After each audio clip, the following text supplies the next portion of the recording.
La pluie tambourinait contre les immenses baies vitrées du 25e étage de la tour Beaumont, créant un rideau d'eau qui déformait les lumières de Lyon. Camille Forestier passa sa serpillière une dernière fois sur le parquet ciré du bureau directorial, ses gestes mécaniques trahissant l'épuisement qui pesait sur ses épaules comme une chape de plomb. « Encore une nuit », murmura-t-elle en regardant l'horloge digitale qui affichait 02h47. Son téléphone vibra dans la poche de son uniforme de nettoyage. Le numéro de l'hôpital Édouard Herriot s'affichait sur l'écran fêlé.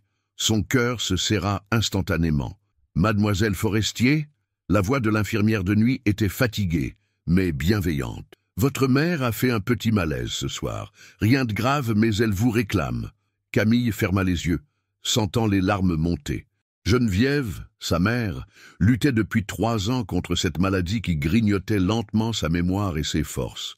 Les médicaments coûtaient une fortune que Camille peinait à rassembler malgré ses 3 emplois. « Je finis dans 1 heure et j'arrive », balbutia-t-elle. « Prenez votre temps, ma petite. Elle dort maintenant. » Camille raccrocha et s'effondra sur le somptueux canapé de cuir du bureau, celui-là même où Julien Moreau, le PDG de Beaumont Group, recevait ministres et célébrités. Elle n'avait pas le droit d'être là, mais ses jambes refusaient de la porter plus loin. Les sanglots qu'elle retenait depuis des semaines jaillirent enfin. Elle pleura pour sa mère qui ne la reconnaissait plus certains jours, pour ses factures qui s'accumulaient sur la table de leur petit appartement de la Guillotière, pour cette vie qui semblait n'être qu'un combat permanent contre l'injustice du sort. L'épuisement eut raison d'elle. Recroquevillée sur le canapé, elle sombra dans un sommeil profond, bercée par le bruit de la pluie qui continuait de caresser les vitres. Elle ne vit pas la lumière s'allumer dans le couloir à 04h30. Elle ne vit pas Julien Moreau pousser la porte de son bureau, encore vêtu de son costume froissé par le voyage de retour de Milan. Mais lui la vit.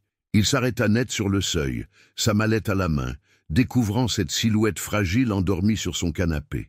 La jeune femme portait l'uniforme bleu marine des équipes de nettoyage. Ses cheveux châtains échappés de leurs chignons encadraient un visage marqué par la fatigue, mais d'une beauté saisissante. Julien aurait dû appeler la sécurité. Aurait dû se montrer indigné qu'une employée ose dormir dans son bureau privé. Mais quelque chose dans cette scène le toucha profondément. Les traces de larmes séchées sur les joues de l'inconnu, sa respiration irrégulière même dans le sommeil, ses mains abîmées par le travail, il posa délicatement sa mallette et s'approcha sans bruit. Dans la pénombre, il distingua un badge nominatif épinglé sur l'uniforme. Camille F., équipe de nuit. Un nom. Enfin un visage et un nom dans cet univers aseptisé où les gens n'étaient que des fonctions. Julien prit sa veste de costume et la déposa doucement sur les épaules de Camille. Elle ne bougea pas, épuisée par trop de nuits blanches et de soucis. Il éteignit les lumières et sortit silencieusement en portant avec lui l'image de cette jeune femme qui venait de bouleverser sa nuit. Camille ouvrit les yeux dans un sursaut, désorientée. La lumière dorée du matin filtrait à travers les immenses baies vitrées, révélant le luxe intimidant du bureau où elle avait passé la nuit. Son cœur se mit à battre la chamade quand elle réalisa où elle se trouvait. « Mon Dieu !» murmura-t-elle en se redressant précipitamment. Une veste masculine de qualité recouvrait ses épaules. Elle la souleva, humant malgré elle le parfum subtil qui s'en dégageait. Un mélange de bergamote et de bois de santal qui évoquait l'élégance discrète. Cette veste coûtait probablement plus que son salaire de 3 mois. L'horloge murale indiquait 07h15. Dans quelques minutes, les premiers employés arriveraient. La panique s'empara d'elle. Si on la découvrait ici, elle perdrait son emploi sur le champ. Et sans ce travail, comment paierait-elle les médicaments de sa mère ? Elle plia soigneusement la veste et la déposa sur le fauteuil directorial, puis rassembla rapidement son matériel de nettoyage. Ses mains tremblaient, tandis qu'elle vérifiait que tout était parfaitement en ordre dans le bureau. « Camille !» La voix de M. Dubois, le chef d'équipe, résonna dans le couloir. Elle sortit précipitamment, refermant la porte derrière elle avec un soin extrême. « Vous êtes encore là ?» s'étonna le vieil homme en la voyant émerger de l'étage des dirigeants. Il est plus de 7 heures. J'ai voulu terminer parfaitement le 25e étage, monsieur Dubois. Vous savez comme Monsieur Moreau est exigeant. Le chef d'équipe hocha la tête, apparemment satisfait de cette explication. Camille n'avait jamais menti auparavant, mais les circonstances exceptionnelles justifiaient cette petite entorse à sa conscience. « Rentrez vite chez vous, ma petite. Vous avez l'air épuisée. » Le trajet en tramway jusqu'à la Guillotière lui parut interminable. Camille revoyait sans cesse cette veste posée sur ses épaules, ce geste de bienveillance inexpliqué. Quelqu'un l'avait vue, quelqu'un l'avait couverte au lieu de la réprimander. Mais qui? Elle grimpa les 4 étages de son immeuble, les jambes lourdes de fatigue. L'appartement qu'elle partageait avec sa mère était petit mais propre, décoré avec le peu de moyens dont elle disposait. Des photos de famille ornaient les murs, témoins d'un bonheur révolu, avant que la maladie ne vienne tout bouleverser. Geneviève dormait encore, son visage apaisé contrastant avec l'inquiétude qui l'habitait en permanence. Camille déposa un baiser sur son front et prépara ses médicaments pour la journée, alignant soigneusement les pilules multicolores dans le pilulier. Après une douche rapide, elle s'effondra sur son lit, mais le sommeil la fuyait. L'image de ce bureau luxueux, l'odeur de cette veste, la douceur de ce geste anonyme, tout cela tournait dans sa tête comme un manège fou. À 14h30, son réveil sonna. Elle devait se rendre à son 2e emploi, quelques heures de ménage chez des particuliers dans le 6e arrondissement. Puis ce serait de nouveau l'équipe de nuit chez Beaumont. En préparant le déjeuner de sa mère, Camille prit une décision. Elle devait découvrir qui lui avait témoigné cette bienveillance inattendue, ne serait-ce que pour le remercier. « Maman, comment tu te sens aujourd'hui ?» demanda-t-elle en aidant Geneviève à s'asseoir à table. « Mieux, ma chérie, mais j'ai fait un drôle de rêve cette nuit. Il y avait un homme élégant qui veillait sur nous. » Le regard de sa mère se perdit dans le vague. « C'était peut-être ton père ?» Camille serra les dents. Son père les avait abandonnés quand le diagnostic était tombé. Incapable de supporter la maladie de sa femme, il était parti un matin sans laisser d'adresse. « Mange, maman, tu as besoin de force. » Mais les paroles de Geneviève résonnaient étrangement avec les événements de la nuit. Un homme élégant qui veillait sur elle. Camille chassa cette pensée ridicule. Elle vivait dans le monde réel, pas dans les contes de fées. Julien Moreau n'arrivait plus à se concentrer. Depuis 3 jours, l'image de la jeune femme endormie dans son bureau hantait ses pensées. Il avait discrètement interrogé le service des ressources humaines sur Camille Forestier, apprenant qu'elle travaillait pour l'entreprise de nettoyage sous-traitante depuis 2 ans, avec un dossier impeccable et jamais la moindre remarque négative. Monsieur Moreau, sa secrétaire, Madame Leclerc, passa la tête par la porte entr'ouverte. « Votre rendez-vous de 15 heures est arrivé. »« Merci Isabelle, faites-le entrer. » Mais même pendant sa réunion avec les responsables marketing, Julien ne cessait de penser à cette inconnue. Qui était-elle vraiment ? Que cachait cette tristesse qu'il avait lue sur son visage endormi? Le soir venu, au lieu de partir comme à son habitude vers 19 heures, il décida de rester plus tard. Pas pour travailler, il avait déjà terminé tous ses dossiers urgents, mais dans l'espoir d'apercevoir Camille. À 21h30, il l'entendit. Le bruit discret d'un chariot dans le couloir, le froissement des sacs plastiques, le chuintement de l'aspirateur au loin. Julien entr'ouvrit la porte de son bureau et observa. Camille travaillait avec une méticulosité remarquable, s'attardant sur chaque détail. Elle nettoyait les surfaces avec soin, redressait les cadres photos, s'assurait que chaque plante verte était parfaitement positionnée. Mais Julien remarqua aussi autre chose. La fatigue dans ses gestes, la façon dont elle s'appuyait parfois contre un mur pour reprendre son souffle, les cernes sous ses yeux. Quand elle s'approcha de son bureau, il referma doucement la porte et fit semblant de travailler. Il l'entendit frapper délicatement. « Bonsoir, monsieur, excusez-moi de vous déranger. Puis-je faire le ménage ?» Sa voix était douce, légèrement enrouée par la fatigue. Julien leva les yeux de ses documents, feignant la surprise. Bien sûr, entrez. C'était la première fois qu'il la voyait éveillée, debout, dans la lumière. Elle était encore plus belle que dans son sommeil. Ses cheveux châtains étaient parfaitement coiffés en chignon, son uniforme impeccable malgré les heures de travail déjà accomplies. Mais ce qui frappa Julien, c'était son regard, intelligent, déterminé, mais voilée d'une tristesse profonde. « Je vais juste vider la corbeille et dépoussiérer, » dit-elle en évitant son regard. « Prenez votre temps. » Camille travaillait en silence, mais Julien sentait qu'elle était troublée par sa présence. Elle manqua renverser le vase près de la fenêtre, ses mains tremblant légèrement. « Vous allez bien ?» demanda-t-il spontanément. Elle se figea, visiblement surprise qu'il s'intéresse à elle. « Oui, monsieur. Pardonnez-moi, je suis un peu fatigué. »« Vous travaillez beaucoup ?» La question était simple, mais Camille l'a reçue comme un coup. Personne, jamais, ne s'était enquis de son bien-être. Les patrons la considéraient comme une ombre, invisible et silencieuse. « Comme tout le monde, monsieur, » répondit-elle prudemment. Julien hocha la tête, comprenant qu'il ne fallait pas insister. Mais quelque chose dans l'attitude de cette jeune femme l'intriguait profondément.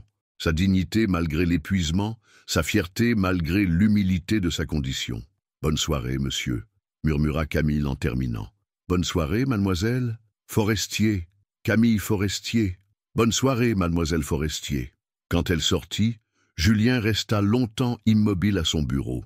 Pour la première fois depuis des années, quelqu'un avait réveillé en lui une curiosité authentique, un désir de comprendre, de protéger peut-être. Il regarda par la fenêtre les lumières de Lyon qui scintillaient dans la nuit. Quelque part dans cette ville, Camille Forestier rentrait chez elle, portant sur ses épaules des fardeaux qu'il ne pouvait qu'imaginer. Sans vraiment savoir pourquoi, il prit sa veste, celle-là même qu'il avait posée sur elle 3 nuits plus tôt, et huma discrètement le tissu. Il y percevait encore, très faiblement, un parfum de savon bon marché et de fatigue honnête. Ce soir-là, Julien Moreau comprit qu'il ne serait plus jamais le même. Les jours suivants, un étrange balai silencieux s'installa entre Camille et Julien. Elle avait remarqué qu'il restait plus tard au bureau depuis leur brève conversation, et cette présence inhabituelle la troublait plus qu'elle ne voulait l'admettre. Ce matin-là, en arrivant à l'hôpital pour accompagner sa mère à une consultation, Camille découvrit une surprise qui la laissa sans voix. « Mademoiselle Forestier !» L'infirmière-chef l'aborda avec un sourire mystérieux. « Nous avons reçu un don anonyme pour couvrir une partie des frais de traitement de votre mère. » « Un don ?» Camille sentit ses jambes se dérober. « Mais qui ? Nous ne savons pas. La somme a été versée directement sur le compte de l'hôpital avec la mention pour Madame Geneviève Forestier. Quelqu'un vous veut du bien. » Camille accompagna sa mère chez le médecin, l'esprit en ébullition. Qui pouvait connaître leur situation ? Qui avait les moyens de faire un tel geste ? Le soir même, au bureau, elle observait Julien Moreau avec une attention nouvelle. Était-ce lui ? Mais comment aurait-il pu apprendre l'existence de sa mère ? Mademoiselle Forestier, sa voix la fit sursauter. Il se tenait dans l'embrasure de la porte, une tasse de café à la main. Vous semblez préoccupé. Non, non, enfin si. Elle hésita, puis se lança. Monsieur Moreau, puis-je vous poser une question indiscrète ? Bien sûr. Connaissez-vous mes circonstances personnelles ? Julien posa sa tasse et la regarda attentivement. Il y avait dans ses yeux une vulnérabilité qui le touchait profondément. Que voulez-vous dire ? Ma mère est malade, très malade. Et aujourd'hui, quelqu'un a payé une partie de ses soins, anonymement. Elle le fixa intensément. Vous ne sauriez pas qui cela pourrait être ? Le silence s'étira entre eux. Julien comprit qu'il avait été découvert, du moins en partie.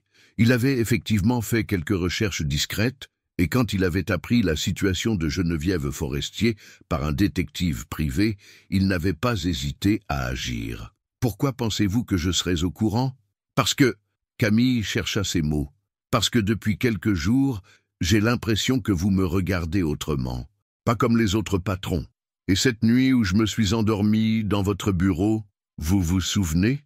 Quelqu'un m'a couverte d'une veste, votre veste. » Julien soupira et s'approcha d'elle. Dans la lumière tamisée du bureau, il se trouvait plus proche qu'il ne l'avait jamais été. « Votre mère, comment va-t-elle ? Vous n'avez pas répondu à ma question. Et vous n'avez pas répondu à la mienne. » Camille sentit les larmes monter. Cette conversation prenait un tour qu'elle n'avait pas anticipé. Elle a de bons et de mauvais jours. Parfois, elle ne me reconnaît plus. Parfois, elle me parle de mon père comme s'il allait rentrer du travail. Sa voix se brisa légèrement. Les médecins disent que les nouveaux médicaments pourraient ralentir la progression, mais ils coûtent Si cher. C'est pour cela que you travaillez autant? Je n'ai pas le choix. Elle essuya furtivement une larme. Pardonnez-moi, je ne devrais pas vous raconter tout cela. Au contraire, Julien tendit la main comme pour la réconforter, puis la retira. Camille, puis-je vous appeler Camille? Elle hocha la tête, troublée par la douceur de sa voix. Camille, si quelqu'un voulait vous aider, l'accepteriez-vous? Cela dépend pourquoi. Elle le regarda droit dans les yeux. Je ne suis pas un objet de charité, monsieur Moreau. J'ai ma fierté, je le vois bien. Et c'est exactement pour cela que... Il s'interrompit, réalisant qu'il en disait trop. Pour cela que quoi? Julien se détourna vers la fenêtre. Au loin, les lumières de la Guillotière scintillaient. Ce quartier où vivait Camille, si différent de son univers d'aîné. Pour cela que je vous respecte, finit-il par dire. Camille sentit son cœur s'accélérer. Dans cette phrase simple se cachait quelque chose de plus profond, quelque chose qui lui faisait peur et l'attirait à la fois. « Je dois terminer mon travail », murmura-t-elle. « Bien sûr. Bonne soirée, Camille. »« Bonne soirée, Julien. » C'était la première fois qu'elle prononçait son prénom. Le son résonna dans le bureau silencieux comme une promesse. 3 semaines s'écoulèrent depuis leur conversation dans le bureau. Camille évitait soigneusement Julien, troublée par les émotions contradictoires qui l'éveillaient en elle. Elle arrivait plus tôt pour nettoyer son étage quand il était parti, mais cette stratégie d'évitement ne fit qu'attiser la curiosité de Julien. Un mardi matin pluvieux, alors qu'elle terminait son service et s'apprêtait à partir pour son second emploi, Camille reçut un appel urgent de l'hôpital. Sa mère avait fait une chute et se trouvait aux urgences. Elle courut jusqu'à l'arrêt de tramway, mais les transports étaient perturbés par une grève surprise. Les larmes aux yeux, elle réalisa qu'il lui faudrait plus d'1 heure pour rejoindre l'hôpital à pied. Camille, elle se retourna et découvrit Julien qui sortait du parking souterrain de Beaumont au volant d'une Audi gris métallisé. « Que faites-vous là? Il est à peine 8 heures du matin, dit-elle en essuyant ses larmes. J'ai un rendez-vous tôt, mais vous pleurez. Que se passe-t-il? Ma mère, elle est à l'hôpital. Et il n'y a plus de tramway à cause de la grève. » Sans hésiter, Julien ouvrit la portière passager. « Montez, je vous y emmène. »« Non, je ne peux pas. Camille, votre mère a besoin de vous. Montez. » Le trajet jusqu'à l'hôpital Édouard Herriot se déroula dans un silence tendu. Camille regardait défiler les rues de Lyon, consciente du parfum subtil qui régnait dans l'habitacle, de la musique classique qui jouait doucement, de la présence troublante de cet homme qui bouleversait sa vie ordonnée. « Merci », murmura-t-elle quand ils arrivèrent. « Attendez !» Julien la retint par le bras. « Voici mon numéro.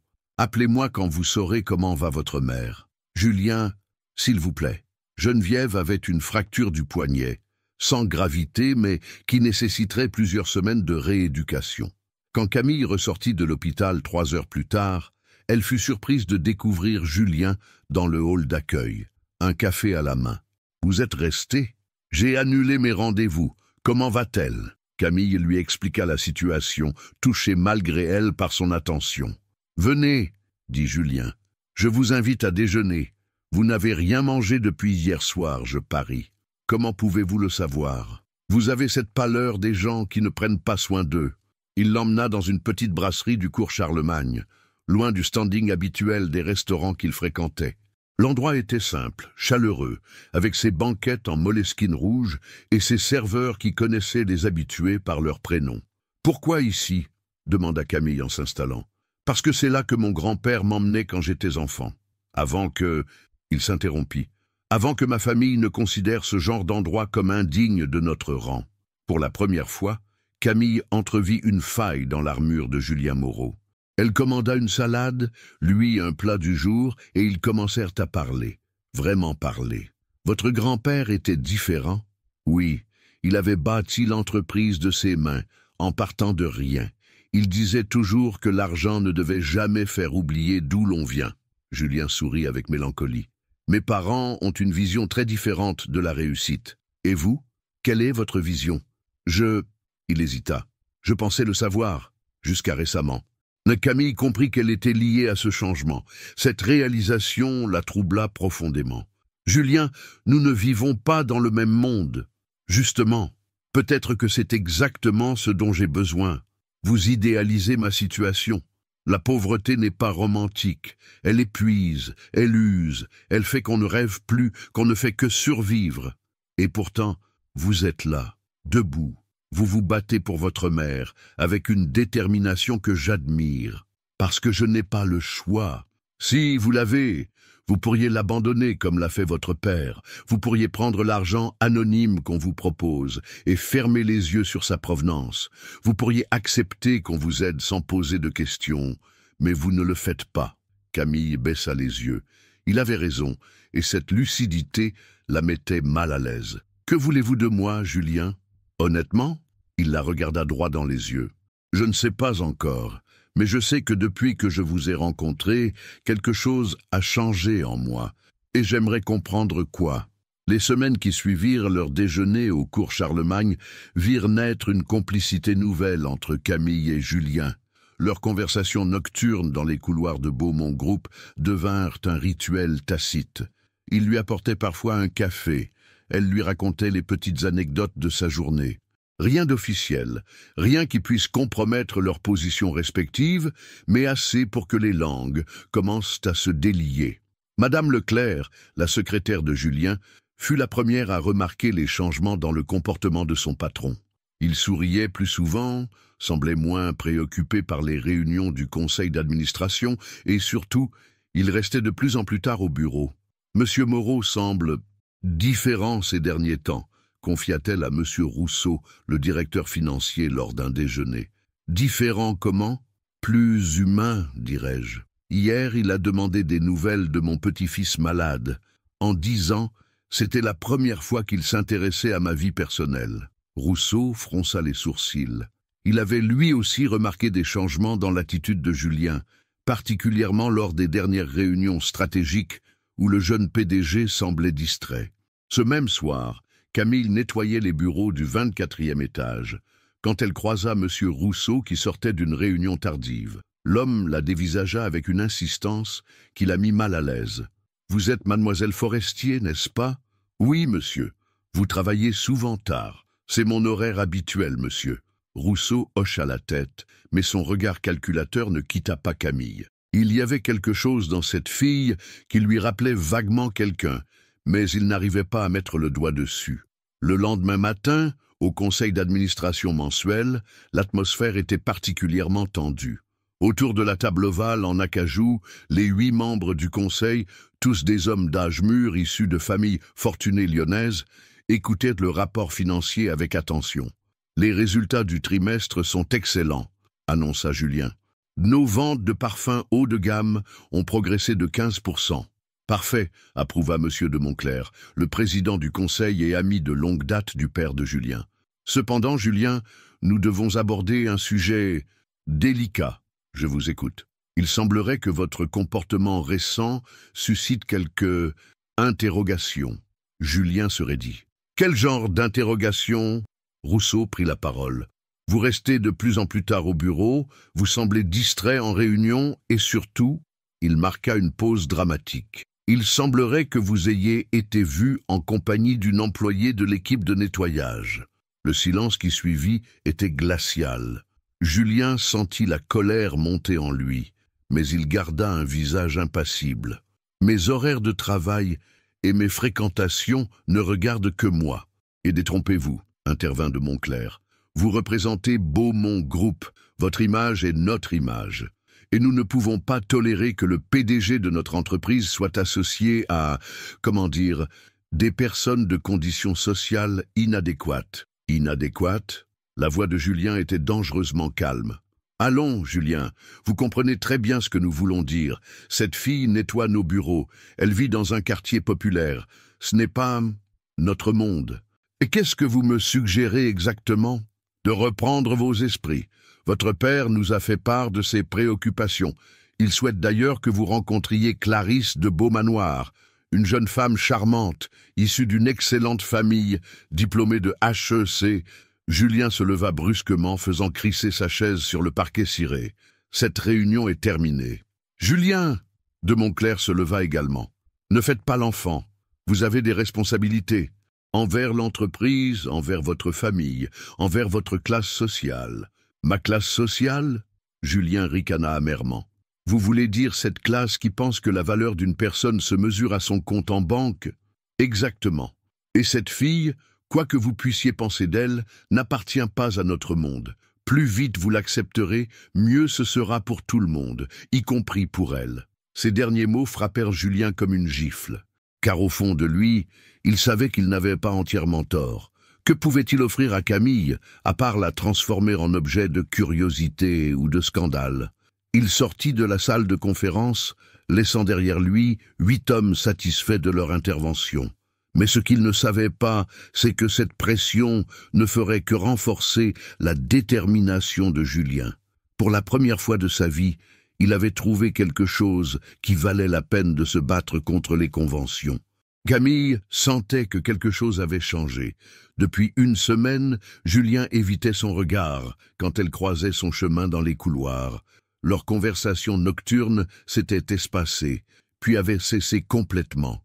Elle se demandait si elle avait dit ou fait quelque chose qui l'avait offensée. Ce jeudi soir, alors qu'elle terminait le nettoyage du 25e étage, elle découvrit Julien dans son bureau, la tête entre les mains. Il semblait épuisé, défait. « Julien ?» Elle frappa doucement à la porte ouverte. « Ça va ?» Il releva la tête et elle fut frappée par la tristesse de son regard. « Camille, entrez, fermez la porte, s'il vous plaît. » Elle obéit, inquiète. Jamais elle ne l'avait vu dans cet état. « Il faut que je vous dise quelque chose, et vous n'allez pas aimer l'entendre. » Camille s'assit sur le bord du fauteuil, face à son bureau, le cœur battant. « L'argent pour votre mère, c'était moi. » Elle accusa le coup, même si elle s'en doutait depuis longtemps. « Ce n'est pas tout. J'ai fait faire des recherches sur vous, par un détective privé. Je sais tout de votre situation, de votre père qui vous a abandonné, de vos 3 emplois, de vos dettes. » Camille se leva d'un bond, le visage livide. « Vous m'avez fait espionner? Je voulais comprendre, vous aider, m'aider. » Sa voix tremblait de colère et d'humiliation. « En m'espionnant comme une criminelle, en fouillant dans ma vie privée, sans mon autorisation? » « Camille, laissez-moi vous expliquer. » « Expliquer quoi ?»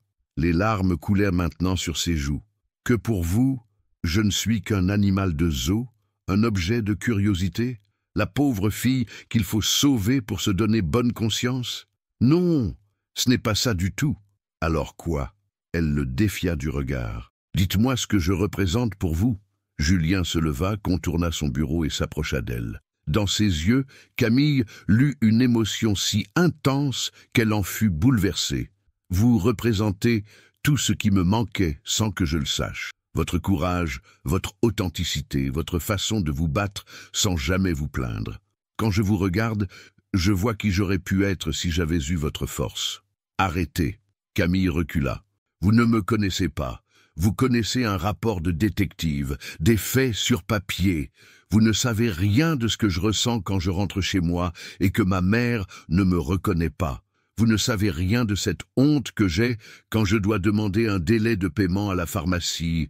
Alors apprenez-le-moi. » Il tendit la main vers elle. « Laissez-moi vous connaître vraiment. » « Pourquoi ?» Elle essuya rageusement ses larmes. « Pour que vos amis du conseil puissent me cataloguer comme la maîtresse du patron. Pour que votre famille me voie comme celle qui veut vous épouser pour votre argent ?» Julien pâlit.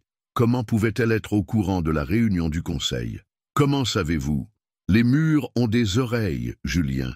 Et quand on fait le ménage, on devient invisible. J'ai entendu Monsieur Rousseau au téléphone. Il expliquait à quelqu'un que le petit Moreau avait perdu la tête pour une femme de ménage et qu'il fallait régler le problème rapidement. » Camille ramassa son matériel de nettoyage avec des gestes brusques. « Savez-vous ce qui me fait le plus mal ?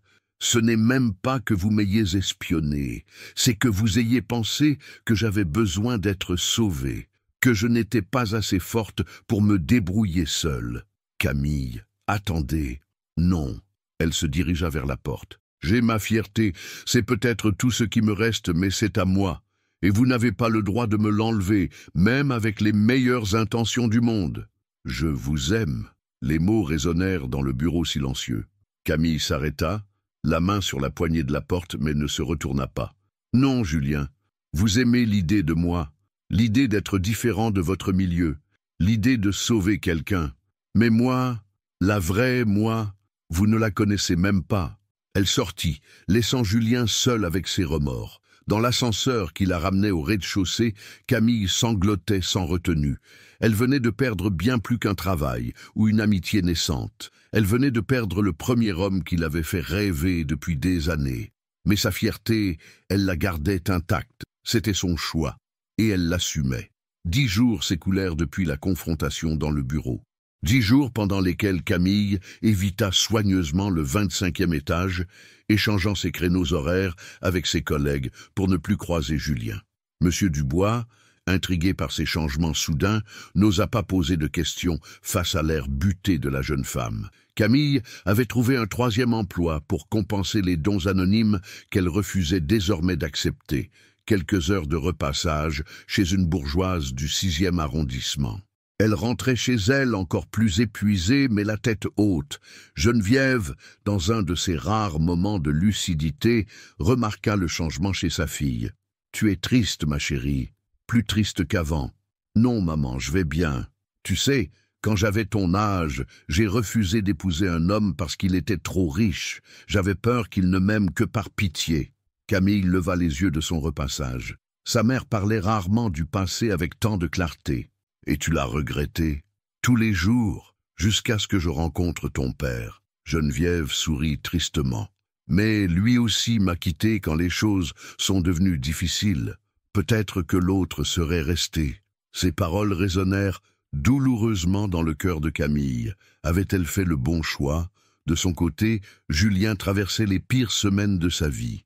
Il avait beau essayer de se concentrer sur les affaires courantes, rien ne parvenait à chasser l'image de Camille de ses pensées. Il avait tenté de la croiser dans les couloirs, mais elle semblait avoir disparu du 25e étage. « Monsieur Moreau ?»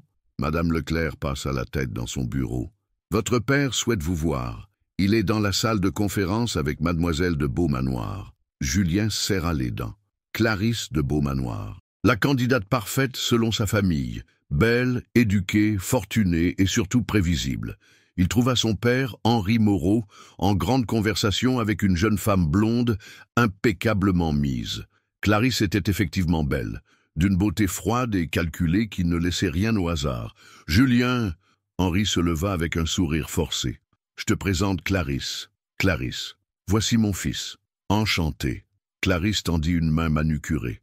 « Papa m'a beaucoup parlé de vous. » Julien serra poliment la main offerte, mais son esprit était ailleurs. Cette femme représentait tout ce qu'il fuyait désormais, la superficialité, les convenances, l'absence d'émotions authentiques. « Clarisse dirige une galerie d'art dans le 2e arrondissement, » poursuivit Henri. « Vous avez tant de choses en commun. » Le déjeuner qui suivit fut un calvaire pour Julien.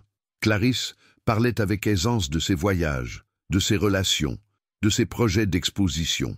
Elle était intelligente, cultivée, parfaitement à sa place dans ce monde de privilèges. Mais quand elle riait, Julien ne pouvait s'empêcher de penser au rire spontané de Camille. Quand elle évoquait ses œuvres caritatives, il songeait à la dignité silencieuse avec laquelle Camille affrontait ses difficultés. « Julien ?» Clarisse le regardait avec curiosité. « Vous semblez distrait. Pardonnez-moi. J'ai l'esprit préoccupé par les affaires. Papa dit que vous travaillez trop. Il faudra que j'y remédie. » Elle lui adressa un sourire charmeur qui le laissa de marbre. Après le déjeuner, Henri raccompagna son fils à son bureau. « Alors, que penses-tu de Clarisse ? Elle est parfaite. » « Exactement. Et elle s'intéresse visiblement à toi. Ce serait une union magnifique. Les Beaumanoir ont des relations dans toute l'Europe. Papa, je sais ce que tu vas dire. Tu penses être trop jeune. Tu veux prendre ton temps. Mais regarde-toi, tu dépéris depuis des semaines. Cette lubie pour l'employé de ménage t'a perturbé plus que de raison. Il est temps de revenir à la réalité. » Julien regarda son père, cet homme qui avait toujours eu réponse à tout, qui avait bâti sa vie sur des certitudes inébranlables. « Si la réalité, c'était justement autre chose que ce que vous croyez, que veux-tu dire ? Et si le bonheur ne se trouvait pas forcément dans notre milieu, et si ce que nous prenons pour de l'évidence n'était que des préjugés ?» Henri soupira, visiblement inquiet de l'état mental de son fils. Julien, je vais être direct. Cette fille t'a ensorcelé. Mais réfléchis, que pourriez-vous construire ensemble? Elle nettoie des bureaux, tu diriges une entreprise. Elle vit dans un quartier populaire. Tu as été élevé dans les beaux quartiers. Vos mondes sont incompatibles. Ces mondes, peut-être, mais pas nos cœurs. Henri secoua la tête avec exaspération. Très bien, mais quand cette chimère se sera écroulée, Clarisse sera peut-être passée à autre chose. Ne gâche pas ta vie pour un rêve impossible. Seul dans son bureau, Julien contemplait Lyon par la fenêtre. Quelque part dans cette ville, Camille continuait sa vie sans lui. Et lui restait là, prisonnier d'un monde doré qui lui semblait de plus en plus une cage. Un mois après leur rupture, la vie de Camille bascula de nouveau. Elle revenait de son travail de repassage quand elle trouva l'appartement dans un état inquiétant. Geneviève avait tenté de faire la cuisine et avait laissé une casserole sur le feu. La fumée avait envahi le petit logement, et sa mère, désorientée, pleurait dans un coin du salon. « Maman !» Camille se précipita vers elle. « Que s'est-il passé ? Je ne sais plus. Je voulais te préparer à manger, mais j'ai oublié. Camille, j'ai si peur. J'oublie tout, même ton visage parfois. » Ce soir-là, Camille dut se rendre à l'évidence. Sa mère ne pouvait plus rester seule. Il fallait envisager une aide à domicile, ou pire, une maison spécialisée. Les deux options dépassaient largement ses moyens financiers. Elle passa la nuit à faire des calculs, à éplucher les tarifs des établissements, à chercher des solutions. À l'aube, épuisée et désespérée, elle prit une décision qu'elle regretterait longtemps. Le lendemain matin, elle se rendit chez Maître Blanchard, un notaire du 2e arrondissement réputé pour sa discrétion. Elle avait trouvé son nom dans les pages jaunes et économisé pendant 2 semaines pour s'offrir une consultation. « Mademoiselle Forestier, je vous écoute. J'aimerais savoir comment on fait pour accepter une aide financière. Anonyme, sans que cela paraisse intéressé. » Le notaire, un homme âgé aux cheveux blancs, la regardait avec bienveillance. « Vous parlez d'une donation ? Peut-être. Il y a quelqu'un qui a proposé de m'aider, pour ma mère, mais j'ai refusé, par fierté. Et maintenant la situation a évolué. » Camille hocha la tête, les larmes aux yeux. « Ma mère ne peut plus rester seule. Et je n'ai pas les moyens de payer une aide. Si j'accepte cette aide, est-ce que ça peut être interprété comme autre chose ?» Maître Blanchard comprit immédiatement le dilemme de cette jeune femme. Il avait l'habitude de ces situations délicates où l'argent compliquait les relations humaines. « Écoutez-moi bien, mademoiselle. La fierté est une qualité admirable, mais elle ne doit pas nuire à ceux qu'on aime. Votre mère a besoin de soins. Si quelqu'un peut vous aider et que ses intentions sont honorables, il serait peut-être temps de mettre votre orgueil de côté. » Cette nuit-là, Camille retourna exceptionnellement au 25e étage. Elle savait que Julien y serait encore, comme à son habitude ces dernières semaines. Elle le trouva à son bureau, penché sur des dossiers, l'air plus fatigué qu'elle ne l'avait jamais vu. Elle frappa doucement à la porte. « Camille ?» Il leva la tête, incrédule. « Vous... comment allez-vous ? Mal ?» Elle entra et ferma la porte derrière elle. « Julien, il faut que je vous parle. » Il se leva immédiatement, comme s'il avait attendu ce moment pendant des semaines. « Je vous écoute. Ma mère va plus mal, beaucoup plus mal. Elle ne peut plus rester seule et je... » Sa voix se brisa. « Je n'arrive plus à tout gérer. » Julien fit un pas vers elle, puis s'arrêta, respectant la distance qu'elle avait établie entre eux. « Que puis-je faire ? Vous m'avez proposé de l'aide. J'ai refusé. Aujourd'hui, j'aimerais savoir si votre offre tient toujours. Bien sûr, tout ce dont vous avez besoin. Mais j'ai des conditions. » Julien attendit, prêt à accepter n'importe quoi pour pouvoir l'aider. « Cet argent, ce sera un prêt, pas un don. Je vous rembourserai, même si ça prend des années. Camille, c'est non négociable. » Et elle prit une profonde inspiration. « Et ça ne change rien entre nous. Je ne reviens pas vers vous par intérêt. Je viens vers vous parce que vous êtes la seule personne capable de m'aider, et que ma mère passe avant ma fierté. » Julien sentit son cœur se serrer. Même dans le besoin, même désespéré, Camille gardait sa dignité intacte. « D'accord, tout ce que vous voudrez. Il me faut 15 000 € pour 6 mois d'aide à domicile et les nouveaux traitements. Vous les aurez demain. » Merci. Elle se dirigea vers la porte puis se retourna. Julien? Oui? J'ai rencontré votre fiancée au café hier, Clarisse de Beaumanoir. Elle est parfaite pour vous. Julien pâlit. Ce n'est pas ma fiancée.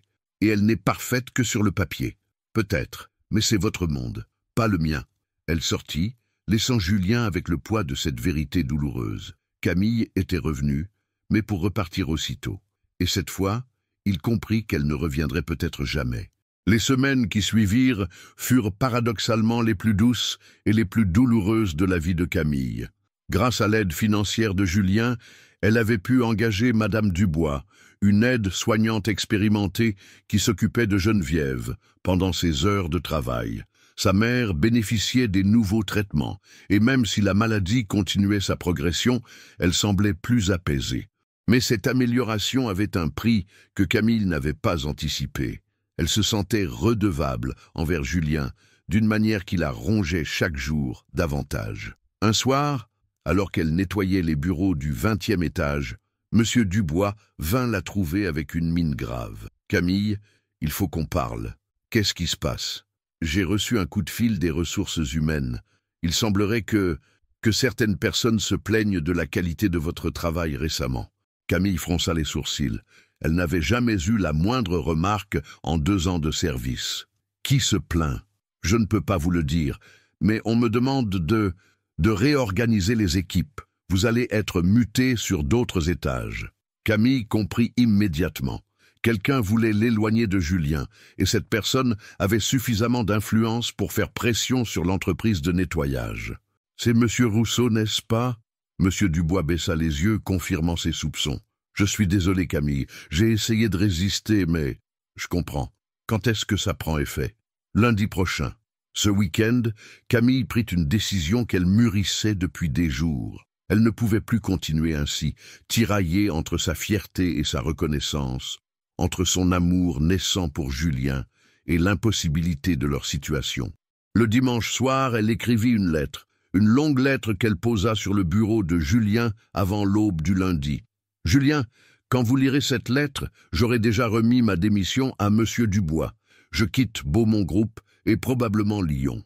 J'ai trouvé un emploi dans une maison de retraite à Annecy. Ils proposent un logement de fonction et acceptent que j'emmène ma mère. Ce n'est pas l'idéal, mais c'est un nouveau départ. Avant de partir, je voulais vous dire merci. Pas seulement pour l'aide financière, que je vous rembourserai intégralement comme convenu, mais pour tout le reste. Pour avoir vu en moi autre chose qu'une femme de ménage, pour avoir écouté mes histoires sans me juger, pour avoir été vous. Je ne pars pas par colère ou par dépit, je pars parce que j'ai compris quelque chose d'important. Nous nous aimons, oui, mais nous nous aimons mal. Vous aimez l'idée de me sauver, de vous racheter à travers moi. Moi j'aime l'idée d'être aimé par quelqu'un comme vous, d'échapper à ma condition. Mais l'amour véritable, ce n'est pas ça. L'amour véritable, c'est quand 2 personnes se rencontrent sur un pied d'égalité, sans que l'une ait besoin de l'autre pour se définir. Un jour, peut-être, nous serons ces personnes-là. Vous aurez appris à aimer sans vouloir sauver. J'aurai appris à accepter l'amour sans me sentir diminué. En attendant, vivez votre vie. Épousez Clarisse si elle vous rend heureux. Ou trouvez quelqu'un d'autre, mais ne me gardez pas une place dans votre cœur. Je ne la mérite pas encore. Adieu, Camille PS. J'ai laissé les clés de l'appartement à Madame Martin, la concierge. Les 8 000 € qui restent de votre prêt sont dans l'enveloppe jointe. Je vous enverrai le reste dès que possible. » Julien trouva la lettre le lundi matin à 7h30. Il la lut 3 fois avant d'en comprendre véritablement le sens.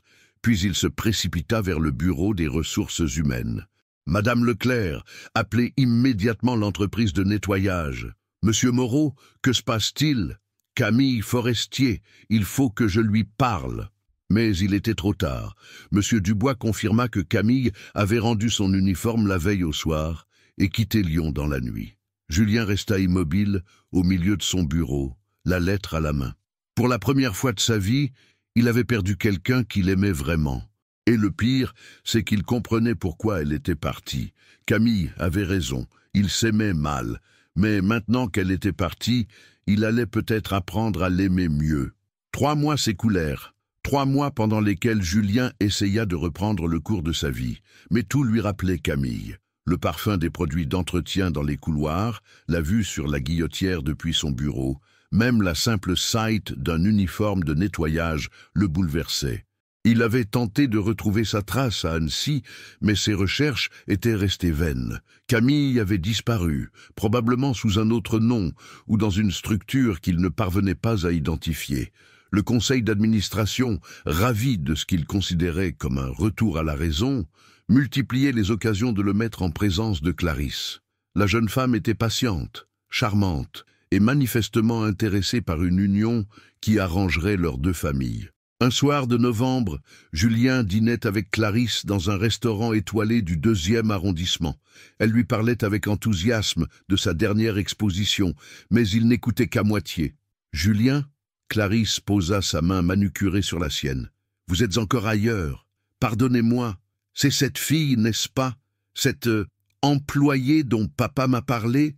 Julien retira sa main, agacé par le ton méprisant qu'elle avait employé. « Son nom est Camille. » « Très bien, Camille. Mais elle est partie, non? Il faut tourner la page. » « Aussi facilement ?» Clarisse soupira avec l'air de celle qui explique l'évident à un enfant têtu. « Julien, soyons réalistes. Cette femme n'était pas de notre monde. Elle l'a compris et a eu la sagesse de s'effacer. Maintenant, construisons quelque chose de sérieux ensemble. Nos familles s'entendent. Nous avons la même éducation, les mêmes références, les mêmes préjugés aussi, apparemment. Ce ne sont pas des préjugés, c'est du bon sens. » Cette nuit-là, seul dans son appartement d'aîné, Julien prit enfin le temps de relire la lettre de Camille. Vraiment la lire, en comprendre chaque nuance. « Vous aimez l'idée de me sauver, de vous racheter à travers moi. » Ces mots le frappèrent comme une révélation. Camille avait vu juste. Il ne l'avait pas aimée pour ce qu'elle était, mais pour ce qu'elle représentait. Une échappatoire à son monde, une occasion de se sentir noble et généreux. L'amour véritable, c'est quand 2 personnes se rencontrent sur un pied d'égalité. Égalité. Le mot résonnait étrangement dans sa tête. Comment avait-il pu prétendre aimer quelqu'un qu'il plaçait d'emblée dans une position d'infériorité? Le lendemain, Julien prit une décision qui surprit tout son entourage. Il démissionna de son poste de PDG. « Tu deviens fou !» Henri Moreau était livide. « Beaumont Group, c'est notre héritage. » « C'est votre héritage, papa, pas le mien. Et qu'est-ce que tu comptes faire? Retrouver cette fille? Non, apprendre à devenir quelqu'un qu'elle pourrait un jour respecter. » Julien vendit ses actions de Beaumont Group et utilisa l'argent pour créer une fondation d'aide aux familles confrontées aux maladies dégénératives. Il s'installa dans un modeste appartement de Croix-Rousse et commença à travailler concrètement avec les bénéficiaires. Ce fut là qu'il rencontra Madame Pichon, une femme de 70 ans qui s'occupait de son mari atteint d'Alzheimer. « Vous savez, monsieur Moreau, dit-elle un jour alors qu'il l'aidait à remplir des dossiers administratifs, « mon Henri ne me reconnaît plus depuis 2 ans, mais je l'aime encore plus qu'avant. Et comment est-ce possible? Parce que maintenant je l'aime sans attendre de retour, sans attendre qu'il me rende heureuse ou qu'il me valorise. Je l'aime, point final. » Cette conversation transforma la vision que Julien avait de l'amour. Pour la première fois, il comprit ce que Camille avait voulu dire. Il travailla 2 ans à la fondation, apprenant l'humilité au contact de familles courageuses qui se battaient chaque jour sans se plaindre. Il découvrit la vraie générosité, celle qui ne cherche ni reconnaissance ni rédemption. Un matin de printemps, alors qu'il organisait une collecte de fonds, il reçut un courrier qui fit battre son cœur. Une enveloppe simple, avec pour expéditeur « C. Forestier, Annecy ». À l'intérieur, un chèque de 2000 € et un mot bref. 2e versement de remboursement. J'espère que vous allez bien. Camille. Au dos, une adresse. Résidence Les Edelweiss, Annecy. Julien resta longtemps à contempler ce chèque. Camille tenait parole, elle remboursait sa dette. Mais surtout, elle lui donnait indirectement un moyen de la retrouver. La question était, était-il devenu l'homme qu'elle méritait? Julien attendit encore 6 mois avant de se décider. 6 mois pour être certain que ses motivations étaient pures, qu'il ne cherchait pas simplement à retrouver Camille pour combler un vide dans sa vie. Il voulait être sûr qu'il l'aimait pour ce qu'elle était, pas pour ce qu'elle lui apportait. Un samedi matin d'octobre, il prit enfin la route d'Annecy. Le trajet en voiture lui donna le temps de réfléchir à ce qu'il allait dire, mais plus il approchait de la ville, plus les mots lui semblaient inadéquats. La résidence Les Edelweiss était un établissement moderne situé sur les hauteurs d'Annecy, avec vue sur le lac. Rien à voir avec l'image sinistre qu'il s'était faite d'une maison de retraite. L'endroit était lumineux, bien entretenu, et on entendait des rires provenir du salon principal. « Bonjour, je cherche mademoiselle Camille Forestier. » La réceptionniste, une femme souriante d'une 50aine d'années, le regarda avec curiosité. « Vous êtes de la famille. »« Non, c'est personnel.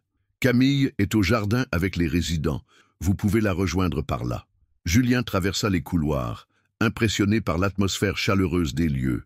Sur les murs, des photos montraient des activités des résidents. Atelier cuisine, sortie au lac, concert. Il la trouva dans le jardin, assise sur un banc à côté d'une dame âgée en fauteuil roulant. Elle lui lisait un livre à voix haute et son visage rayonnait d'une sérénité qu'il ne lui avait jamais vue à Lyon. Camille avait changé. Ses cheveux étaient plus longs, attachés en une queue de cheval souple. Elle portait un pull en laine crème et un jean simple, mais il y avait dans sa posture quelque chose de plus apaisé, de plus sûr de soi. Camille, elle leva les yeux du livre et le vit. Son visage trahit d'abord la surprise, puis une émotion complexe qu'il ne sut interpréter. « Julien, comment m'avez-vous trouvé ? Votre adresse, sur l'enveloppe du remboursement. » Elle se tourna vers la dame âgée. « Madame Rivière, je vous présente un ami de Lyon. »« Julien, voici Madame Rivière. » La vieille dame sourit malicieusement. « Un ami avec ces yeux-là qui vous regardent. Allons donc. » Camille rougit légèrement. « Madame Rivière, va donc te promener avec ce jeune homme, ma petite. Moi, j'ai ma sieste qui m'attend. » Ils marchèrent en silence jusqu'au bord du lac. L'automne avait teint les montagnes de rouge et d'or, et la surface de l'eau reflétait un ciel d'un bleu profond. « Comment allez-vous » demanda finalement Julien. « Bien, très bien même. » Elle s'arrêta face au lac. « Et vous, j'ai appris pour votre démission. Vous étiez au courant ? Madame Leclerc m'a écrit. Elle s'inquiétait pour vous. » Julien sourit. « Isabelle Leclerc, fidèle jusqu'au bout. J'ai créé une fondation pour les familles comme la vôtre. Comme la nôtre était, vous voulez dire. Comment va votre mère ?» Le visage de Camille s'assombrit légèrement. Elle ne me reconnaît plus du tout maintenant, mais elle est bien ici. Les soignants sont merveilleux avec elle. Et moi, je travaille ici aussi. Je coordonne les activités pour les résidents. Vous semblez heureuse. Je le suis. Pour la première fois depuis longtemps, j'ai l'impression d'être à ma place. Ils s'assirent sur un banc face au lac. Julien savait qu'il devait parler, mais les mots étaient difficiles à trouver. « Camille, votre lettre. Julien, si vous êtes venu me demander de revenir. » « Non. » Il la regarda droit dans les yeux. « Je suis venu vous dire que vous aviez raison, surtout. » Elle le dévisagea surprise par sa franchise. « J'ai mis 2 ans à comprendre ce que vous m'aviez écrit. Je ne vous aimais pas, Camille. J'aimais l'idée de vous, l'idée de moi en train de vous sauver. C'était de l'égoïsme déguisé en générosité. Julien, laissez-moi finir. Ces 2 dernières années, j'ai appris ce qu'était vraiment l'amour, grâce à des gens comme Madame Pichon, qui aime son mari sans attendre de retour. Grâce aux familles que j'aide à la fondation, qui se battent par amour pur, sans calcul. » Il marqua une pause, regardant les montagnes au loin. « Je ne suis pas venu vous demander de revenir avec moi. Je suis venu vous dire que je vous aime. Vraiment, cette fois. Sans vouloir vous changer, sans vouloir vous sauver. Je vous aime pour votre courage, votre authenticité, votre façon de donner du sens à tout ce que vous faites. » Camille sentit les larmes monter, mais elle ne dit rien. « Et si vous ne ressentez plus rien pour moi, si vous avez tourné la page, je le comprendrai.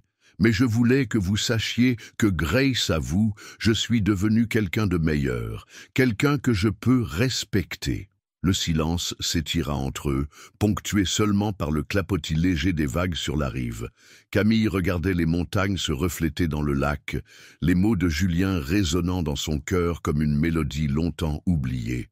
Elle avait rêvé de ce moment pendant des mois. Imaginez ce qu'elle lui dirait s'il revenait, mais maintenant qu'il était là, tout lui semblait différent. « Vous savez, dit-elle enfin d'une voix douce, quand je suis arrivée ici, j'étais en colère contre vous, contre moi aussi. J'avais l'impression d'avoir tout gâché par orgueil. Et maintenant, je pense que nous avions tous les deux besoin de ce temps. Moi pour apprendre qui j'étais vraiment, loin de la fatigue et du désespoir. Vous pour apprendre à aimer sans posséder. » Camille se tourna vers lui, surprise par la justesse de ses mots. Exactement. Elle sourit pour la première fois depuis qu'il était arrivé. Vous voyez, vous avez appris. Un groupe de résidents passa près d'eux, accompagné d'une aide-soignante. Une dame en fauteuil roulant agita la main vers Camille. « Coucou, ma petite Camille. Qui est ce beau jeune homme? »« Bonjour, Madame Dubois, c'est un ami. »« Un ami ?» La dame plissa les yeux malicieusement. « Avec ce regard-là? Allons donc. » Quand le groupe s'éloigna, Julien sourit. « Elles ont l'air de bien vous connaître. Elles m'ont adopté. Au début, elles me trouvaient trop jeune, trop triste. Maintenant, elles me considèrent comme leur petite fille collective. » Camille rit doucement. « Elles passent leur temps à essayer de me trouver un mari. Et il y a quelqu'un ?» Camille hésita. Il y avait bien Thomas, le kinésithérapeute de la résidence. Un homme gentil, patient, qui l'avait invité plusieurs fois à dîner. Mais il y a eu quelqu'un qui s'est intéressé à moi. Thomas. Il travaille ici. Julien sentit son cœur se serrer, mais il garda un visage neutre. Et je n'ai pas pu. Elle baissa les yeux. Parce que chaque fois qu'il me regardait, chaque fois qu'il me parlait, je pensais à vous, à ce que nous avions eu, même si c'était imparfait. Camille, laissez-moi finir. Elle prit une profonde inspiration. Ces 2 années m'ont appris quelque chose d'important. J'ai découvert que je pouvais être heureuse, seule, que je n'avais pas besoin qu'on me sauve, mais j'ai aussi découvert que vous m'aviez manqué. Pas le PDG, pas l'homme riche qui pouvait résoudre mes problèmes. Vous, Julien, celui qui restait tard le soir pour me parler, qui écoutait mes histoires, qui me regardait comme si j'étais... Comme si vous étiez quoi? Comme si j'étais importante, pas par pitié, pas par charité, juste importante. Le soleil commençait à décliner, teintant le lac de reflets dorés. Quelques canards nageaient paisiblement près de la rive. « Julien, pourquoi êtes-vous vraiment venu? » Parce que j'ai compris que je ne vous oublierai jamais. Pas parce que vous représentez quelque chose pour moi, mais parce que vous êtes vous, unique, irremplaçable. Et qu'est-ce que vous attendez de cette visite? Rien. Il la regarda droit dans les yeux. Si vous me disiez que vous êtes heureuse ici, que vous avez refait votre vie, je repartirais et vous ne me reverriez plus. Si vous me disiez qu'il y a une place pour moi dans votre monde, alors, je déménagerais ici demain. Ma fondation peut très bien s'installer à Annecy. » Camille fut touchée par cette proposition.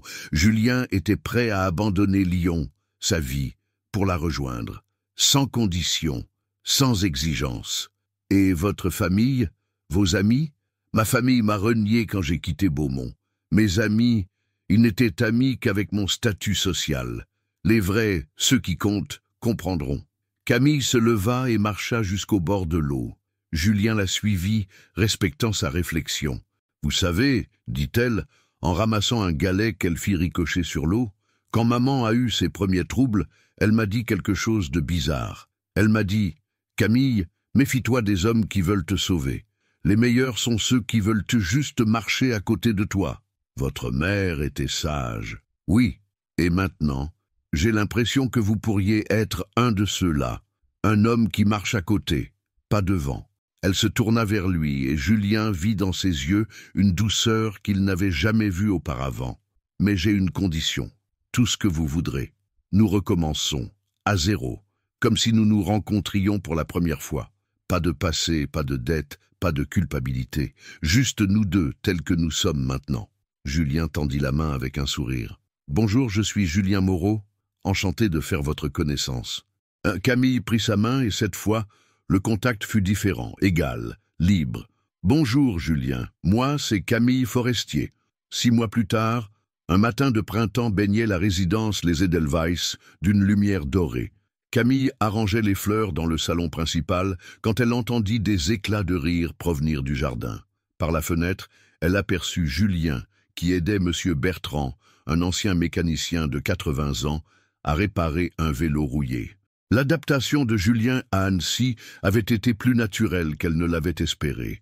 Il avait loué un petit appartement en centre-ville et installé une antenne de sa fondation dans un local modeste près de la gare.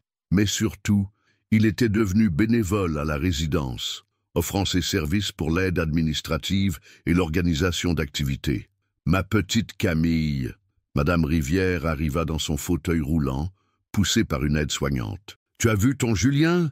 Il a promis d'emmener tout le groupe au marché ce matin. » « Ce n'est pas mon Julien, Madame Rivière, » protesta Camille en rougissant. « Pas encore, peut-être, mais ça ne va pas tarder, crois-moi. » Les résidents avaient adopté Julien avec un enthousiasme touchant. Pour eux, peu importait qu'il ait été PDG d'une grande entreprise. Ce qui comptait, c'était sa patience quand Madame Moreau oubliait la même histoire 3 fois de suite, sa façon de faire rire Monsieur Petit pendant ses séances de kinésithérapie, son attention sincère quand il lui racontait leurs souvenirs. « Camille ?» Julien entra dans le salon, les mains tachées de cambouis, mais le sourire aux lèvres. « Monsieur Bertrand veut absolument que je l'accompagne à vélo jusqu'au lac cet après-midi. Vous croyez que c'est raisonnable ? Si vous partez avec lui, il faudra prévoir les secours, » plaisanta Camille. Mais il sera ravi. Leur relation avait évolué lentement, comme 2 personnes qui apprennent vraiment à se connaître. Ils déjeunaient ensemble 1 ou 2 fois par semaine, se promenaient au bord du lac le dimanche, partageaient leurs réflexions sur leur travail respectif. Julien découvrait une Camille épanouie, sûre d'elle, capable de prendre des décisions importantes pour la résidence. Camille apprenait à connaître un Julien dépouillé de son statut social, simple, généreux, sans calcul. Ce soir-là, après le dîner des résidents, ils marchaient ensemble dans les jardins de la résidence. C'était devenu leur rituel, ces promenades nocturnes où ils parlaient de tout et de rien. « J'ai eu des nouvelles de Lyon aujourd'hui, » dit Julien. « Clarisse s'est fiancée avec le fils Dubois. Vous en êtes triste. »« Non, soulagée plutôt. Elle aura la vie qu'elle voulait. Et vous, vous avez la vie que vous voulez. » Julien s'arrêta près du banc où il s'était retrouvé 6 mois plus tôt. « Camille, puis-je vous poser une question ? » ?»« Bien sûr. Est-ce que vous pensez qu'on peut vraiment recommencer? Oublier complètement le passé ?»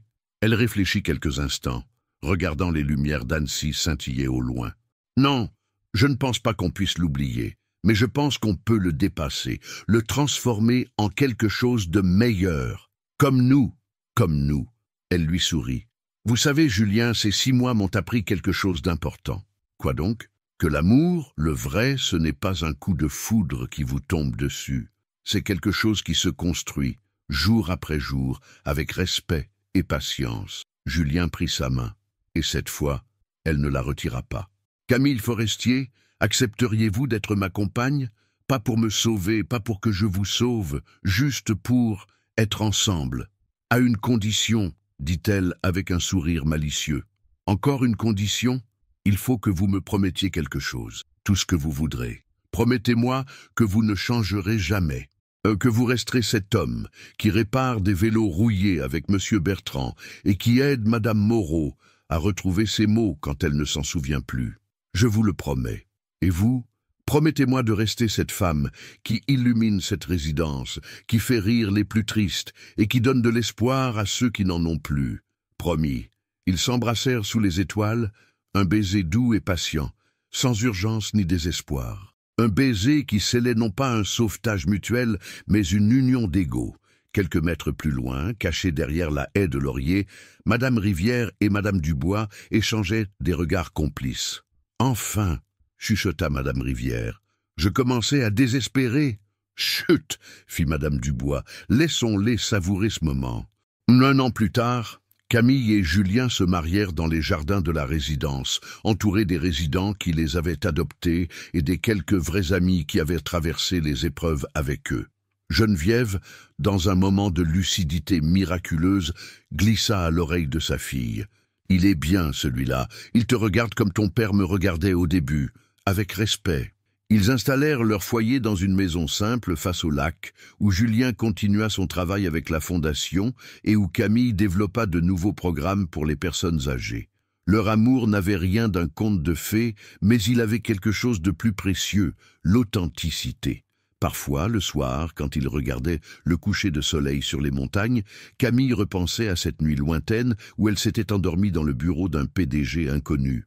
Cette fatigue qui l'avait menée là était devenue le point de départ d'une histoire d'amour vrai, celle de deux personnes qui avaient appris à s'aimer sans se mentir. « À quoi pensez-vous » demandait alors Julien. « À nous, à la chance que nous avons eue de nous tromper au début pour mieux nous retrouver ensuite. Vous regrettez quelque chose ? Non, même pas les erreurs. Elles nous ont menés ici. » Et Julien prenait sa main. Cette main qui ne tremblait plus jamais, celle d'une femme qui avait trouvé sa place dans le monde, et l'homme qui savait marcher à côté d'elle. L'amour né de la fatigue était devenu l'amour de la maturité, le plus beau de tous.